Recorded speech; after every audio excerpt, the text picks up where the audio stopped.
Blessed Morning Friends, folks. Lesson number 2, The Double Burner. We're going to go with Sarah Young's book. February 19th reads, You are feeling weighed down by a plethora of problems, both big and small. They seem to require more and more of your attention, but you must not give in to those demands. When the difficulties in your life feel as if they're closing in on you, break free by spending quality time with me. You need to remember who I am, and I am is spelled I, capital A, capital M. The great I am. None of us can say that. You need to remember who I am and all my power and glory. Then, humbly bring me your prayers and petitions. Your problems will pale when you view them in the light of my presence. You can learn to be joyful in me, your Savior, even in the midst of adverse circumstances. Rely on me, your strength. I make your feet like the feet of a deer, enabling you to go on the heights. To me, the first thing that comes to mind, bang, fighting for my wife when she was here on earth. She left May 2nd, 2015. Our marriage reconciled 2021. And 6 years of hard fighting. The beginning was the roughest.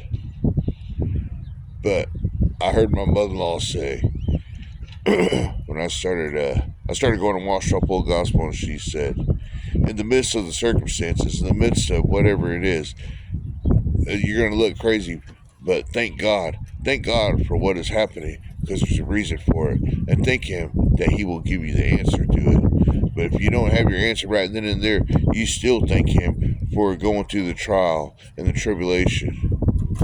So I did that. Now, if you read in James, it says, thank God to be in a trial and tribulation. If you're not in a trial and tribulation, the devil's already got you. You could be in church. Perhaps you're stuck in religion. I don't know. But I know the people are. Some churches are ran like a cult. But nothing comes to mind more than fighting for my wife. What could I do? I couldn't trust no man. I couldn't trust a marriage counselor. Me being an Indian, us Indians, we're not real trust.